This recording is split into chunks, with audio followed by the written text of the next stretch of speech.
Welcome to Season 3 of Who Killed Haing Ngor.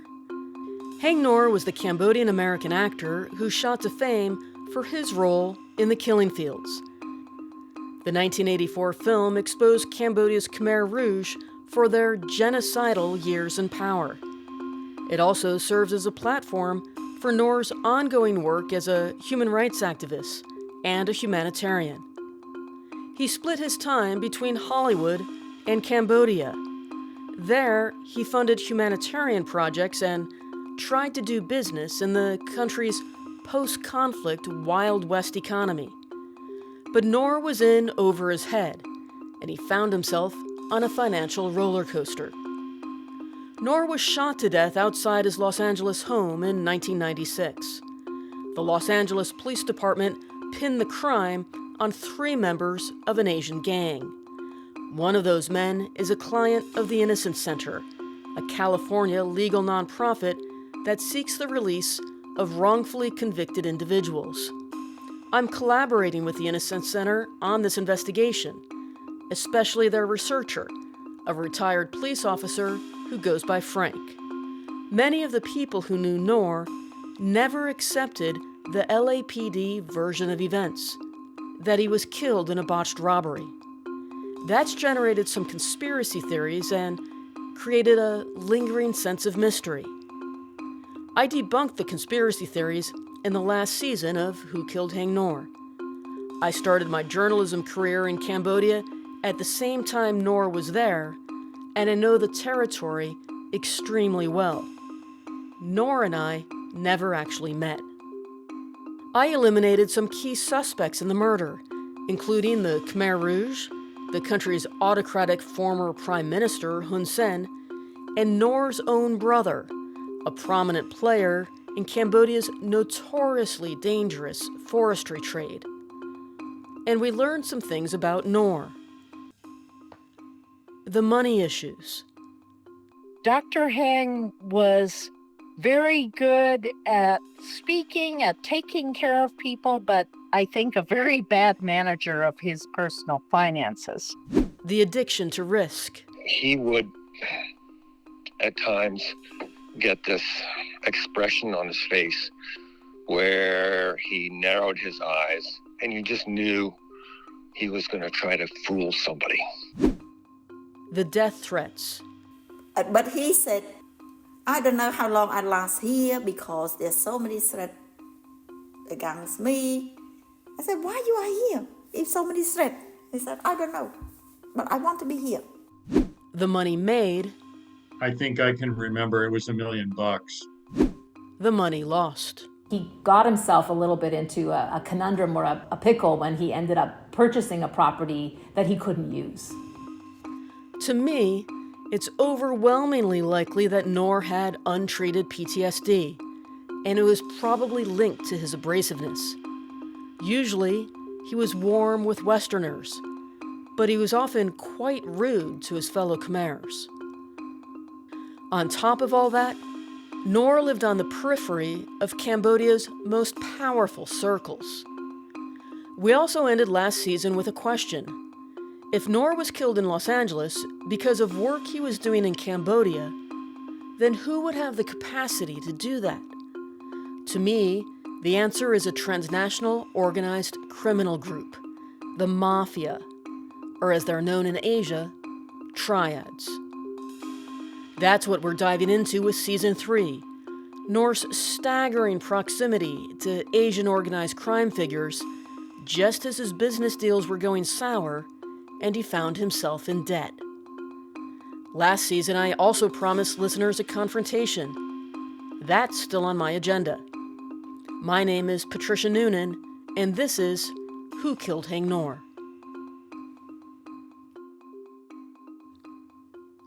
There's a person in Ngor's life that the Innocence Center has known about for a long time, and the Los Angeles Police Department has known about for even longer. For now, I'm going to use our code name for him, which is Larry. Forgive us for choosing a Western alias, but Larry is Chinese. He was born on the island of Hainan and later became a naturalized Singaporean citizen. In the 1990s, he was working in Cambodia. Larry became, quote, it says, Larry became angry and told Ngor he knew professional killers who would find Ngor. This is Michael Szymanczyk.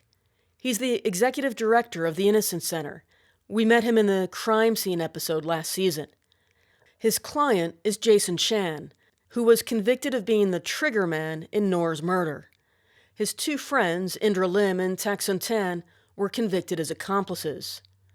All have served decades in prison.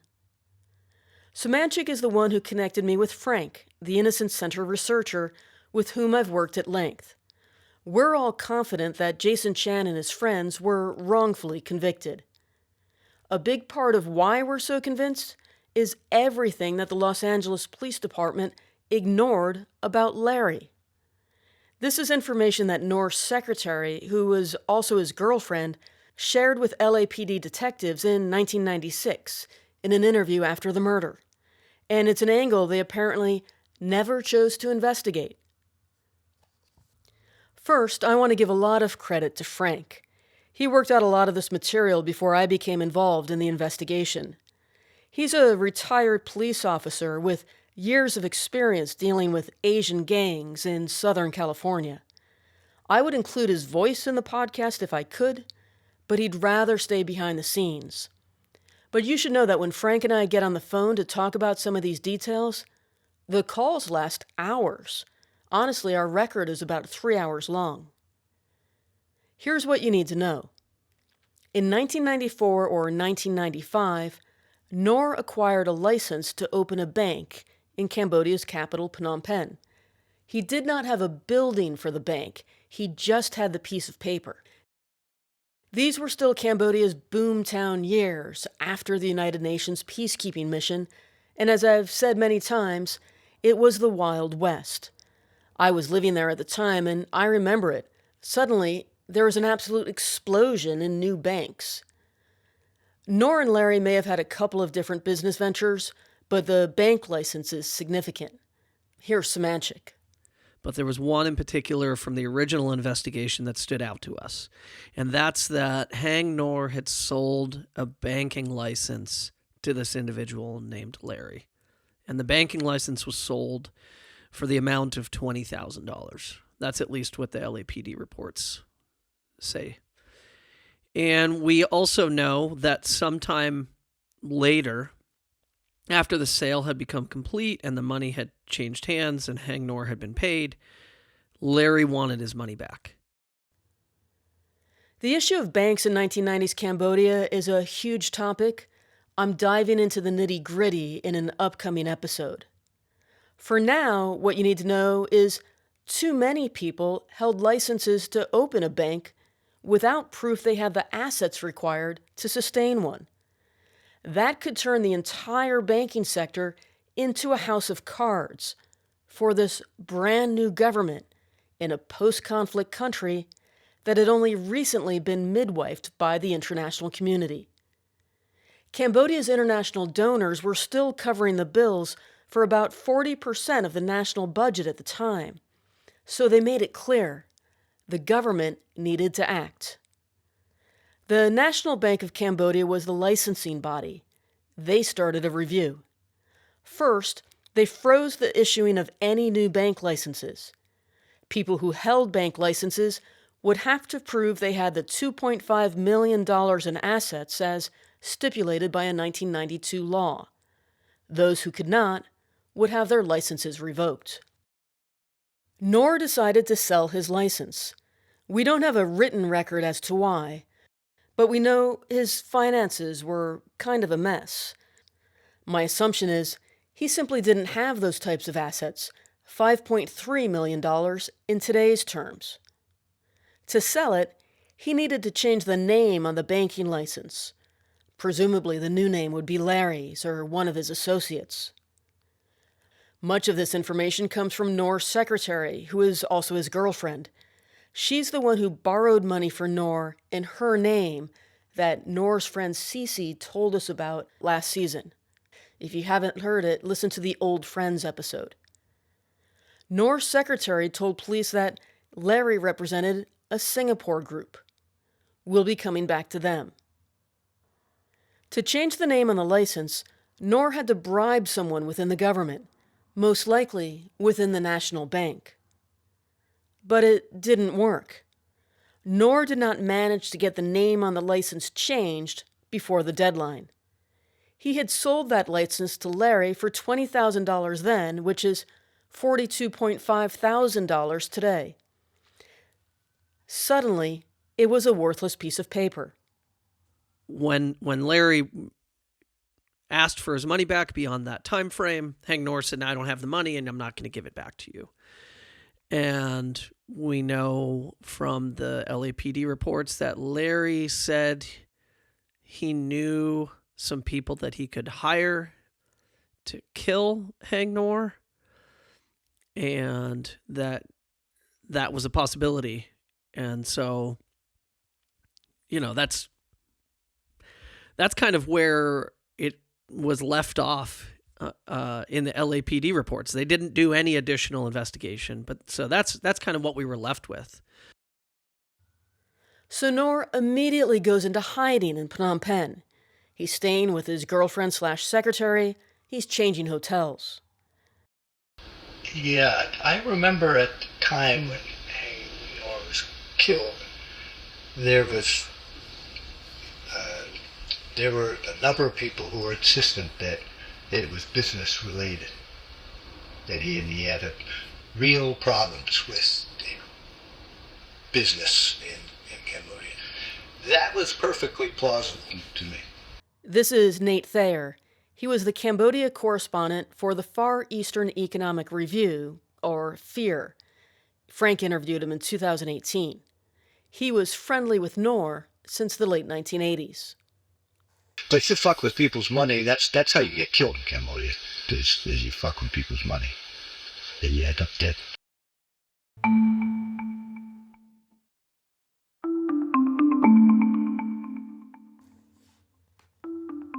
About 2 weeks later, Ngor pays Larry back $10,000, half of what he owed him. We don't know how he scraped up the cash. Maybe it was part of the $50,000 he borrowed in his girlfriend's name. That's the debt his girlfriend was left with when he died. Maybe he got the money somewhere else. After he pays Larry back the $10,000, Ngor comes out of hiding. The tension had apparently blown over.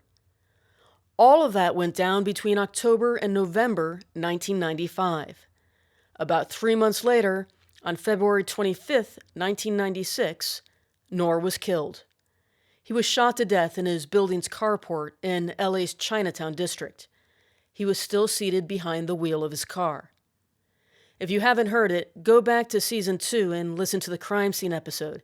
I go through the murder in detail.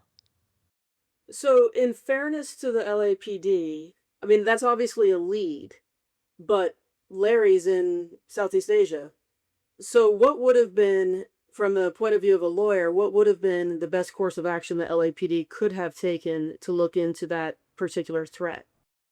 Yeah, I mean, find out who he is, find out what other business deals he's got, figure out who he's surrounding himself with. What is the deal with this banking license? It didn't take us very long to figure out that Cambodia in the fall of 1995 was kind of going through a banking overhaul where they were attempting to root out a lot of the corruption that was going on and the ability for anybody to own a banking license. Of course, this is not just about corruption in Cambodia. And it's not just about 3 gang members in LA's Chinatown. If you think the boys did it and were hired by somebody named Larry, who was in Cambodia, and there's this bigger operation that took place, wouldn't you want to know that? Wouldn't you want to know that there are more people involved in this murder plot? That would be a transnational assassination. Correct. And this... Then now it expands beyond LAPD, and you're bringing in the FBI to do an investigation into this to see if, maybe the money laundering is even crossing borders as well. Maybe they're doing stuff in LA and it's continuing here. So To me, I look at this and go, it's more than just interesting. It fits. It's more than just interesting. I'll leave it at that. The LA District Attorney who prosecuted the Ngor case, Craig Hum, has declined to speak to me. So too has Detective Ed Yee, despite his speaking to other media about this case in recent years.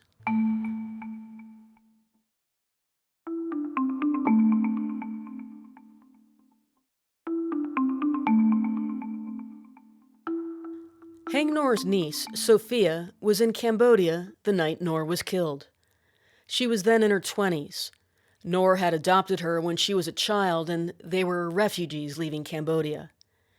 In mid-February 1996, Ngor was asked to return to LA to do post-production work on a film.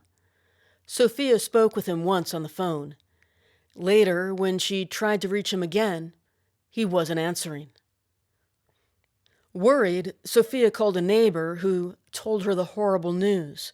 Her uncle had been killed. That's the account that appears in the epilogue of A Cambodian Odyssey, Ngor's memoir, written by his co-author and friend, Roger Warner. Back in Phnom Penh, Sophia tried to access Ngor's hotel room. The hotel manager said she couldn't go in. This is something else that raises a lot of questions for us. We don't know if this was a plot by Larry or someone else entirely. Ngor had a brother living in America named Hoke. Someone called the hotel manager and identified himself as Hoke. He said no one should be allowed to enter Ngor's hotel room, so the manager and a security guard blocked Sophia.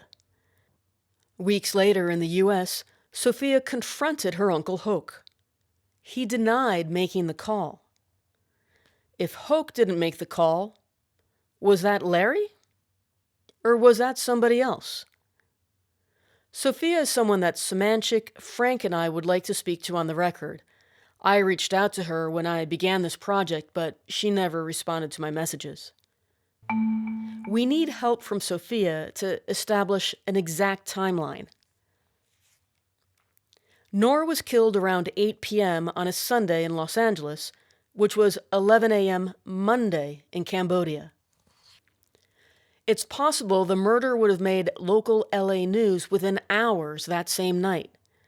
Then it would be picked up by international news wires. It could have made news in Cambodia on Monday night, for example, in broadcasts by Voice of America or the BBC. It certainly would have made the news by Tuesday morning. If Sophia heard about her uncle's death from a neighbor, it's possible the murder had not made international news yet. Sophia tried to get into Ngor's hotel room the day she heard about her uncle's death, according to the police report. That suggests it was Monday, before his murder was widely known in Cambodia. Was Sophia blocked from Ngor's hotel room before Ngor's death made international news? That's what the police report suggests. Here, Samanchik and I were speculating that the person who made the phone call to the hotel manager was Larry.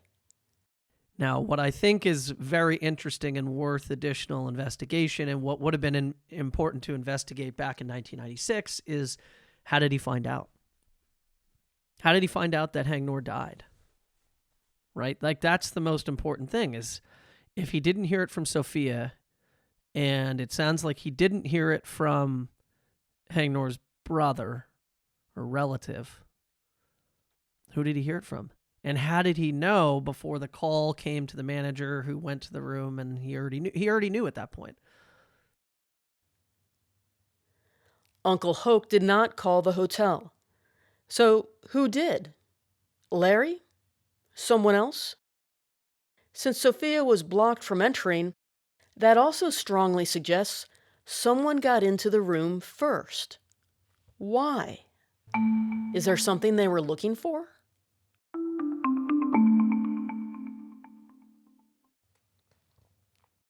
Now remember the creepy guy?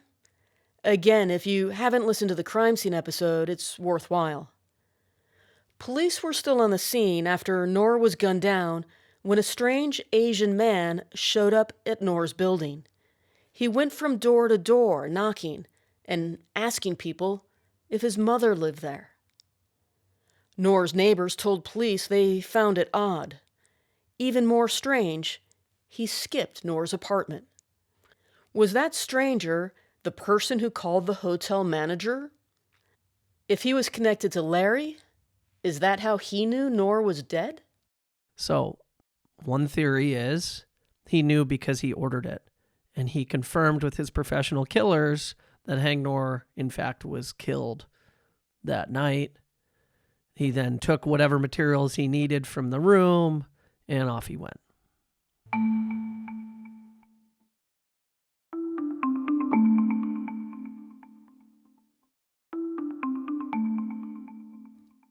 Now think about this. How frightened would you have to be to leave your home tonight? Imagine the level of urgency you'd have to feel. How frightened would you have to be to stay in hiding for a couple of weeks? Because that's what Ngor did.